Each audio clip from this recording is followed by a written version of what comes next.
एक बंकर के अंदर खून से लथपथ क्लोई, ओलेग और एक और आदमी अपनी जान बचाने के लिए दौड़ते हैं, जबकि एक एआई आवाज घोषणा करती है कि लॉकडाउन 60 सेकंड में शुरू होगा। अचानक ओलेग रुकता है और उस आदमी को गोली मार देता है। फिर वह क्लोई पर भी गोली चलाता है, लेकिन उसकी टांग में ही चोट लगती है। इसके बाद ओलेग बंकर से बाहर निकल जाता है और दरवाजा क्लोई के पीछे बंद हो जाता है। पास में एक जानवर की दहाड़ सुनकर क्लोई सुरंग के रास्ते वापस लौटती है और शटर के नीचे से समय रहते निकल जाती है, लेकिन दूसरा आदमी फंस जाता है और क्लोई की टांग पकड़कर उसे रोकने की कोशिश करता है। तभी एक मॉन्स्टर आता है और उस आदमी को खींच कर ले जाता है, जिससे शटर पूरी तरह से बंद हो जाता है।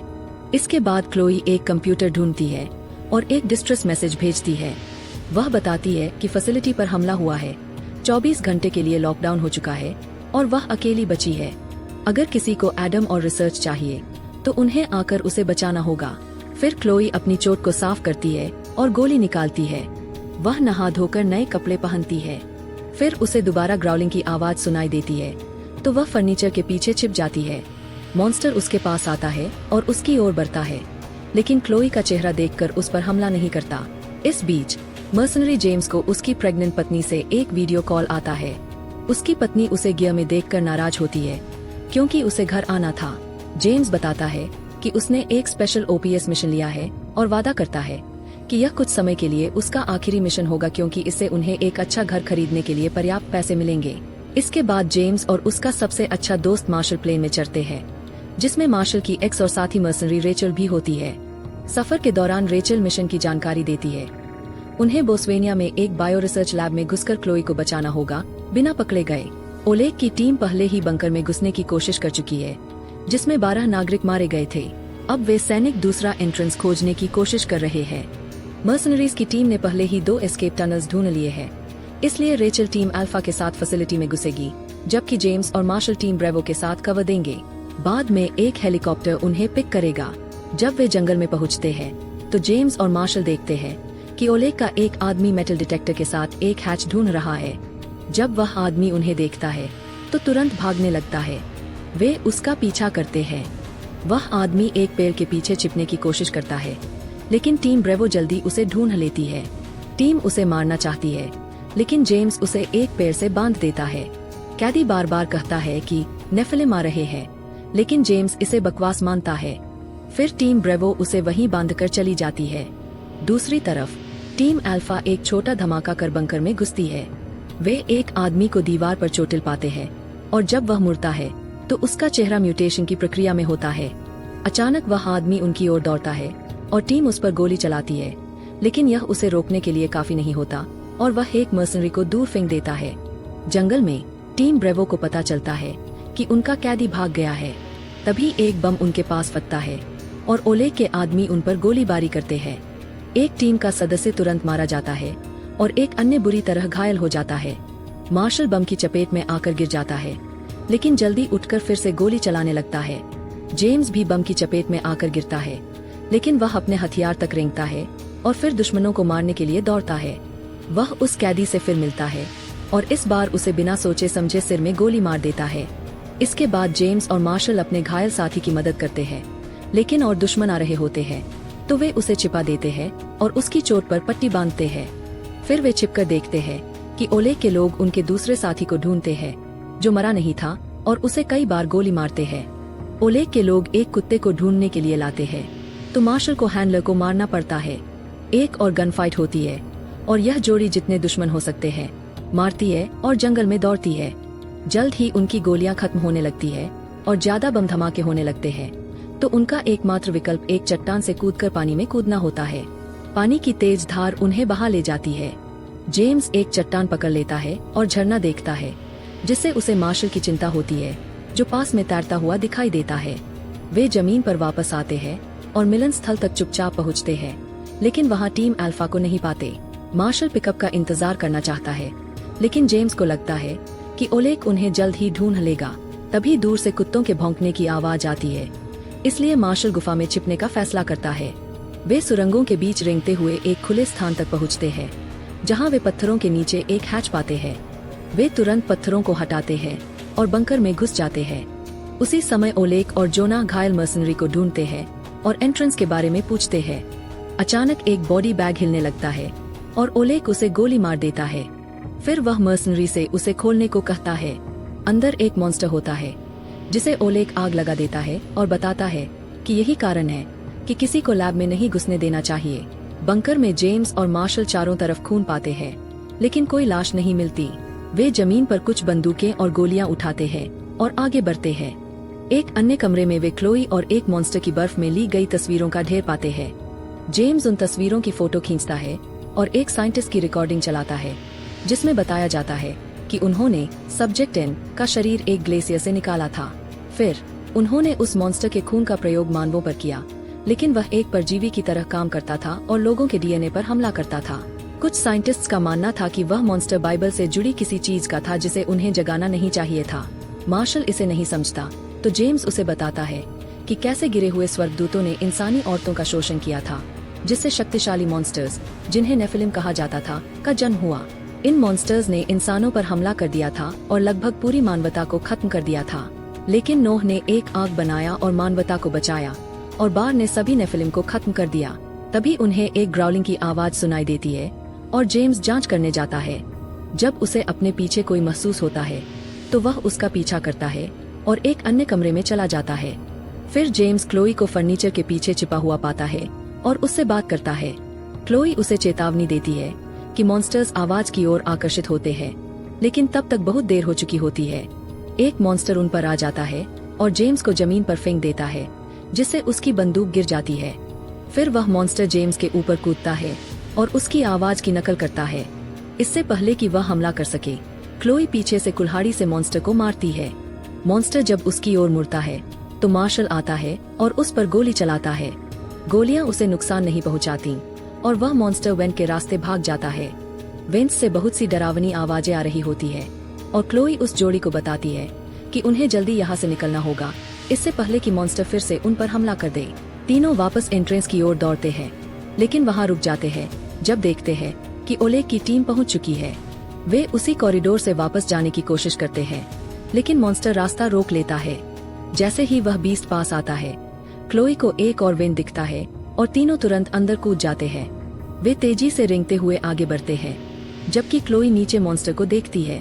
वे शांति से खड़े रहते हैं ताकि कोई आवाज न हो, लेकिन गलती से मार्शल का रिकॉर्डर चालू हो जाता है। वह जल्दी से उसे बंद कर देता है, पर मॉन्स्टर उन्हें सुन लेता है और वेंट में हाथ डालकर जेम्स के पैर को पकड़ लेता है। क्लोई और मार्शल आगे बढ़ते रहते हैं और एक कमरे में पहुंचते हैं, जबकि जेम्स मॉन्स्टर पर गोली चलाकर उसे अपने पैर से हटाता है। कमरे में पहुंचकर क्लोई उल्टी करने लगती है। लड़के उससे जवाब मांगते हैं तो क्लोई बताती है कि वैज्ञानिकों ने सब्जेक्ट एन के खून का इस्तेमाल करके एक जेनेटिक हाइब्रिड बनाया, जिसका नाम एडम था, जो आधा इंसान और आधा मॉन्स्टर था। इसके बाद जेम्स कहता है कि उन्हें दूसरे एंट्रेंस से बाहर निकलना चाहिए, लेकिन क्लोई बताती है कि वही जगह है जहां से एडम ने सब शुरू किया था। वहां 20 से ज्यादा कर्मचारी संक्रमित हो गए थे और वे सभी मॉन्स्टर बन गए, जिनसे वे अब लड़ रहे हैं। जेम्स को याद आता है कि नक्शे में तीसरी सुरंग भी दिखाई गई थी, तो वे उसे ढूंढने का फैसला करते हैं ताकि वहां से भाग सकें। क्लोई फिर से उल्टी करती है और तीनों कमरे से बाहर निकलते हैं। वे चुपचाप चलते हुए एक और वेंट ढूंढते हैं, और जब जेम्स उसे खोलने की कोशिश कर रहा होता है, क्लोई समझाती रहती है। एडम पहला सफल हाइब्रिड था, जिसे 30 साल पहले एक भ्रूण से बनाया गया था। उसे यहाँ कंटेनमेंट के लिए लाया गया था, लेकिन उस पर हुए प्रयोगों की वजह से वह अस्थिर हो गया और उसने सब कुछ बर्बाद कर दिया। जेम्स आखिरकार वेंट खोलता है, लेकिन इससे पहले कि वे निकल पाते, ओलेग के एक आदमी उन्हें ढूंढ लेता है। वे उसे धीरे बोलने के लिए कहते हैं, लेकिन वह नहीं सुनता। उसकी आवाज मॉन्स्टर को आकर्षित करती है और मॉन्स्टर उसे कुछ ही सेकंड में मार देता है। तीनों इसका फायदा उठाते हुए वेंट में घुस जाते हैं और रेंगते हुए आगे बढ़ते हैं। क्लोई लड़कों को बताती है कि ओलेग लैब का गार्ड था, लेकिन फिर भी उसने एडम को मार डाला। अब ओलेग एडम की रिसर्च को हथियार के रूप में इस्तेमाल करना चाहता है, जो क्लोई के हाथ में है। आखिरकार तीनों वेंट से बाहर आते हैं और पाइप्स को फॉलो करते हुए एक इंजन रूम में पहुंचते हैं। वे एक बहुत ही संकरी दरवाजे से पार होते हैं और अगला हैच ढूंढते समय जेम्स की घड़ी बीप करती है, जिससे पता चलता है कि लॉकडाउन खत्म हो गया है। तीनों एक और दरवाजा पार करते हैं और उसे पीछे से लॉक कर लेते हैं। फिर वे एक कॉरिडोर में चलते हैं, जहां उन्हें रेचल मिलती है, जो बुरी तरह घायल होती है। सिक्योरिटी कैमरों पर क्लोई देखती है कि दुश्मन उनकी तरफ आ रहे हैं। मार्शल रल को अपने साथ ले जाने की कोशिश करता है, लेकिन च्लोई बताती है कि वह संक्रमित है जिसका कोई इलाज नहीं है। जब मार्शल उसे छोड़ने से इनकार करता है, च्लोई उसे मेडिकल वार्ड में स्ट्रेचर पाने के लिए कहती है। जबकि मार्शल मेडिकल वार्ड जाता है और जेम्स अगली हैच की तलाश करता है, च्लोई इस मौके का फायदा उठाकर रल को सिर में गोली मार देती है। जब लड़के गोली की आवाज सुनते हैं तो वापस आते हैं और मार्शल गुस्से में च्लोई को अनसुना करता है जब वह कहती है कि उसने रल को एक मॉन्स्टर के दुख से बचाया। मार्शल च्लोई पर चिल्लाता है और उसे मारने की धमकी देता है, लेकिन जेम्स उसे रोकता है। इस शोर से मॉन्स्टर का ध्यान आकर्षित होता है, जो जल्दी ही दरवाजे पर आता है। इसलिए मार्शल और जेम्स उस पर गोलियां चलाते हैं, लेकिन कोई फायदा नहीं होता। जब उनके पास गोलियां खत्म हो जाती है तो समूह भाग जाता है और गलती से अलग हो जाता है, जबकि मॉन्स्टर उनके पीछे आता है। जेम्स और च्लोई एक मेडिकल वार्ड में छिपते हैं, जहां एक शव तुरंत हिलने लगता है और दहाड़ता है। च्लोई इसके चेहरे को एक तकिए से ढक देती है और जेम्स उसे अपना चाकू देता है ताकि वह उसे मार सके।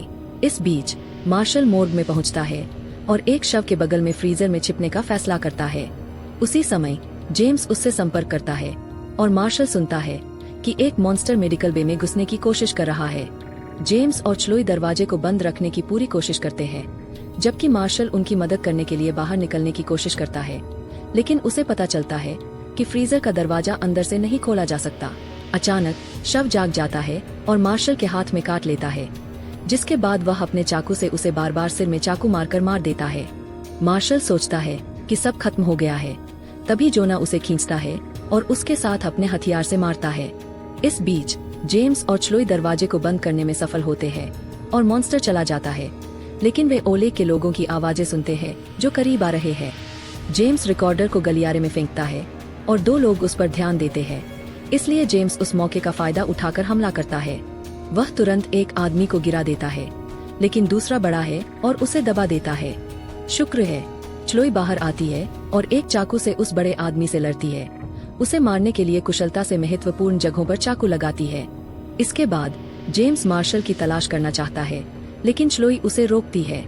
वह बताती है कि अगर ओलेग रिसर्च को हासिल कर लेता है तो वह इसे एक हथियार में बदल देगा और उन्हें सभी को मार देगा।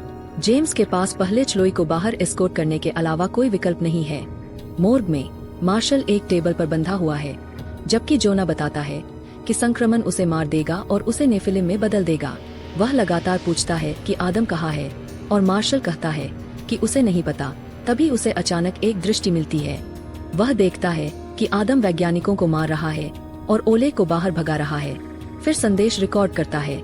इसका मतलब है कि च्लोई वास्तव में आदम है और ओलेग उसे रोकने के लिए लड़ रहा है। जेम्स और च्लोई के पास वापस लौटते हैं।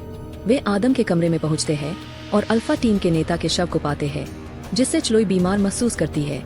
जेम्स मार्शल से संपर्क करने की कोशिश करता है, जो जोना द्वारा चाकू मारे जाने वाला है। उस समय एक मॉन्स्टर मोर्ग में घुस जाता है और जोना उसे गोली मारने के लिए मुड़ता है, लेकिन मॉन्स्टर उसे पकड़ लेता है और फेंक देता है, फिर उसे मार देता है। जब जोना मर जाता है तो मॉन्स्टर मार्शल को ध्यान से देखता है, लेकिन चूंकि वह संक्रमित है इसलिए जानवर उसे छोड़ देता है और चला जाता है। फिर मार्शल अपने चाकू से खुद को मुक्त करता है। आदम के कमरे में जेम्स च्लोई को मरे हुए आदमी का फोन देता है और कहता है कि वह अल्फा टीम द्वारा इस्तेमाल की गई सुरंग के माध्यम से बाहर निकल जाए। जब वह बाहर निकलती है तो वह फोन का इस्तेमाल करके हेलीकॉप्टर को बुला सकती है। जेम्स मार्शल की मदद करने के लिए तैयार होता है, लेकिन जब उसे एक कोने में एक पालना दिखाई देता है तो वह ठिठक जाता है। उसे एहसास होता है कि च्लोई उल्टी कर रही है क्योंकि वह गर्भवती है और वह उससे सच्ची कहानी जानना चाहता है। च्लोई स्वीकार करती है कि वह आदम है, यह बताते हुए कि वह 30 वर्षों तक कैद में रहने के बाद टूट गई। उसने कैद में अपने बच्चे को पालने से इनकार कर दिया, इसलिए उसने अपने कैदियों को मार दिया ताकि उसे अंततः स्वतंत्रता मिल सके। जेम्स यह समझता है कि बच्चे को बचाना चाहती है, लेकिन च्लोई का खून बहुत खतरनाक है, इसलिए वह उसे जाने नहीं देना चाहता। अचानक एक मॉन्स्टर कमरे में घुसता है और च्लोई सिर्फ देखती है कि जेम्स को आसानी से मारा जा रहा है। उस समय मार्शल अराइव्स करता है और च्लोई को गोली मारने की धमकी देता है, इसलिए मॉन्स्टर जेम्स को छोड़ देता है। च्लोई भाग जाती है और लाइट्स बंद कर देती है, जबकि मार्शल गोली चलाता है, लेकिन मॉन्स्टर द्वारा नीचे गिरा दिया जाता है। जेम्स सैनिकों द्वारा छोड़े गए फ्लेमथ्रोवर को पाता है और उसे मॉन्स्टर को जलाने के लिए इस्तेमाल करता है, जब तक वह मर नहीं जाता। इस बीच च्लोई बाहर निकलती है और ओलेग को अपने बंदूक के साथ उसका इंतजार करते हुए पाती है। च्लोई अपने कार्यों के लिए माफी मांगती है और उसे गले लगाने के लिए करीब आती है, लेकिन ओलेग उसे माफ नहीं करता। एक निराश च्लोई उसका चाकू चुराती है और उसे चाकू मार देती है। केवल ओलेग उसे वापस पकड़ता है और तेजी से उसे चाकू मारता है। जब दोनों जमीन पर गिरते हैं, जेम्स और मार्शल भी बंकर से बाहर निकलते हैं। वे च्लोई की जांच करते हैं और वह अचानक हमला करती है। जेम्स को चाकू मारती है और फिर मार्शल से लड़ती है। च्लोई की मॉन्स्टर शक्ति उसे आसानी से मार्शल को नीचे लाने की अनुमति देती है, और जब जेम्स भी उससे लड़ने की कोशिश करता है तो वह तुरंत उसी तरह पराजित हो जाता है। कोई भी आदमी हार नहीं मानता और फिर से च्लोई से लड़ने की कोशिश करते हैं, लेकिन उसके लिए उन्हें जल्दी से एक के बाद एक नीचे लाना आसान है। फिर वह एक गिरी हुई बंदूक पकड़ने की कोशिश करती है, इसलिए जेम्स उसे पीछे से चौंकाता है। उसका गला रेशमी रोप से घेरकर च्लोई उसकी पकड़ में संघर्ष करती है और जेम्स की आंख में उंगली डालकर उसे भ्रमित कर देती है। फिर उसे नीचे गिराने के लिए उसे मुक्का मारती है। अगला वह उसे चाकू मारने की कोशिश करती है, लेकिन जेम्स अपने हाथ से चाकू को पकड़ लेता है। जब मार्शल परिवर्तन करने लगता है, वह अपनी ताकत का इस्तेमाल करके रोप को खींचता है, फिर हैच में कूद जाता है, च्लोई को जमीन पर खींचते हुए, जब तक कि दम घुटने से वह मर नहीं जाती। इसके बाद जेम्स अपने दोस्त को बचाने के लिए हैच में जाता है, लेकिन मार्शल उसे याद दिलाता है कि वह संक्रमित है और उसे बिना उसे छोड़ने के लिए कहता है। अंतिम अलविदा के बाद जेम्स बंकर छोड़ता है और जमीन पर लेटकर फोन का इस्तेमाल करता है। वह अपनी पत्नी की आवाज सुनने से पहले बेहोश हो जाता है। बाद में रात को एक रेस्क्यू टीम जंगल में आती है और जेम्स को खोजती है, जो पहले से ही परिवर्तित हो चुका है, और तुरंत उन पर हमला करता है। एक फिल्म प्रेमी के रूप में मैं अगली सिनेमाई यात्रा का इंतजार कर रही हूँ। अलविदा और सब्सक्राइब करने के लिए धन्यवाद।